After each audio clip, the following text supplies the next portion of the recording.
Dear viewer, এই ভিডিওটিতে আমরা বাংলাদেশের বিভাগ ও জেলাসমূহ সম্পর্কে জানব। বাংলাদেশের বিভাগসমূহ। বাংলাদেশে ৮টি বিভাগ রয়েছে।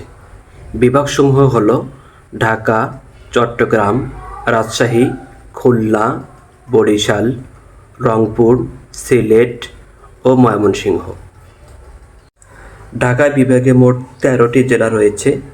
ঢাকা বিভাগের জেলাসমূহ হল ঢাকা, গাজীপুর, নরসিংদী, শরীয়তপুর, নারায়ণগঞ্জ, টাঙ্গাইল, কিশোরগঞ্জ, মানিকগঞ্জ, মুন্সিগঞ্জ, রাজবাড়ী, মাদারীপুর, গোপালগঞ্জ, ফরিদপুর।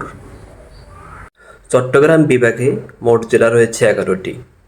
চট্টগ্রাম বিভাগের জেলাসমূহ: চট্টগ্রাম, কুমিল্লা, চাঁদপুর, ফেনী, ব্রাহ্মণবাড়িয়া, কক্সবাজার, নোয়াখালী, লক্ষ্মীপুর, রাঙ্গামাটি, বান্দরবান, খাগড়াছড়ি। রাজশাহী বিভাগে মোট ৮টি জেলা রয়েছে। রাজশাহী বিভাগের জেলাসমূহ হল নাটোর, জয়পুরহাট, চাঁপাইনবাবগঞ্জ, নওগাঁ, সিরাজগঞ্জ, পাবনা, বগুড়া, রাজশাহী। খুলনা বিভাগে মোট ১০টি জেলা রয়েছে। খুলনা বিভাগের জেলাসমূহ চুয়াডাঙ্গা, নড়াইল, মেহেরপুর, সাতক্ষীরা, যশোর, কুষ্টিয়া, মাগুরা, খুলনা, বাগেরহাট, ঝিনাইদহ। বরিশাল বিভাগে মোট ৬টি জেলা রয়েছে। বরিশাল বিভাগের জেলাসমূহ হল বরগুনা, ভোলা, বরিশাল, পিরোজপুর, পটুয়াখালী, ঝালকাঠি। রংপুর বিভাগে মোট ৮টি জেলা রয়েছে।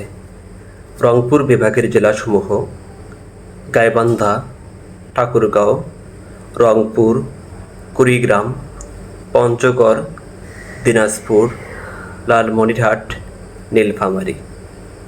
সিলেট বিভাগে মোট ৪টি জেলা রয়েছে। সিলেট বিভাগের জেলাসমূহ সিলেট, মৌলভীবাজার, হবিগঞ্জ, সুনামগঞ্জ। ময়মনসিংহ বিভাগে মোট ৪টি জেলা রয়েছে। ময়মনসিংহ বিভাগের জেলাসমূহ জামালপুর, নেত্রকোনা, শেরপুর, ময়মনসিংহ। ভিডিওটি ভালো লাগলে চ্যানেলটি সাবস্ক্রাইব করবেন। আল্লাহ হাফেজ।